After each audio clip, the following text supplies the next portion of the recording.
जी, राधे राधे महाराज जी। महाराज जी, आपके द्वारा बताया गया है कि मैं शरीर नहीं हूँ, ये जानती हूँ, परंतु इसकी अनुभूति के लिए क्या प्रयास करना चाहिए? निरंतर नाम जप करो।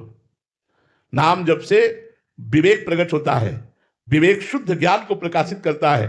तो जैसे हम जगने पर जान पाते हैं कि स्वप्न का शरीर मिथ्या था, जैसे स्वप्न में हम जल में डूब रहे हैं या हमें कोई मार रहा है, उस समय हम कष्ट पा रहे हैं, लेकिन जब जगे तो ना वो स्वप्न का शरीर था, ना वो स्वाप्निक कष्ट था, वो सब झूठा नजर आया। ऐसे उमा कहो मैं अनुभव अपना, सत हरि भजन जगत सब सपना।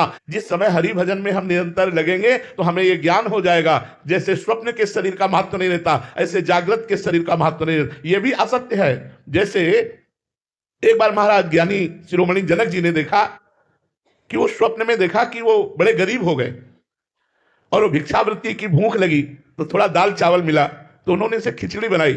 वो खिचड़ी अभी पक भी नहीं पाई थी कि दो सांड लड़ते हुए आए और पूरी खिचड़ी फैल गई। उन्होंने कहा अब क्या होगा। इतने में आंख खुली तो देखा राजमहल में। उन्होंने कहा यह सत्य कि वो सत्य। ये राजमहल में पलंग पर सोया हुआ स्थूल शरीर इतने सुखपूर्वक, और अभी जो भूखा जनक भिक्षा मांग करके खिचड़ी पका रहा था, वो सत्य या यह सत्य।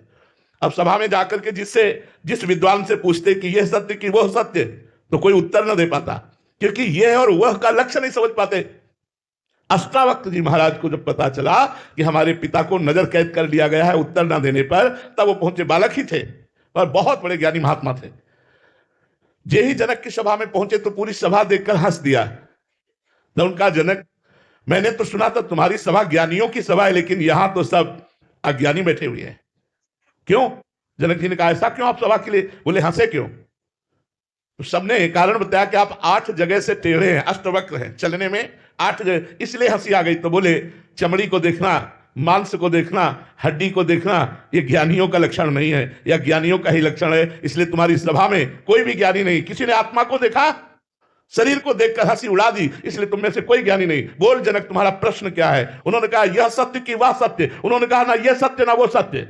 जब स्वप्न में था तो स्थूल देह जो जनक है वो विस्मरण में था, जब जागृत में था तो जो स्वप्न में जनक था उसका विस्मरण था। इसलिए स्थूल सूक्ष्म कारण तीनों शरीर मिथ्या होने के कारण ये तुम्हारा यह और वह दोनों असत्य है। सत्य है यह और वह कुछ साक्षी जो जानने वाला है।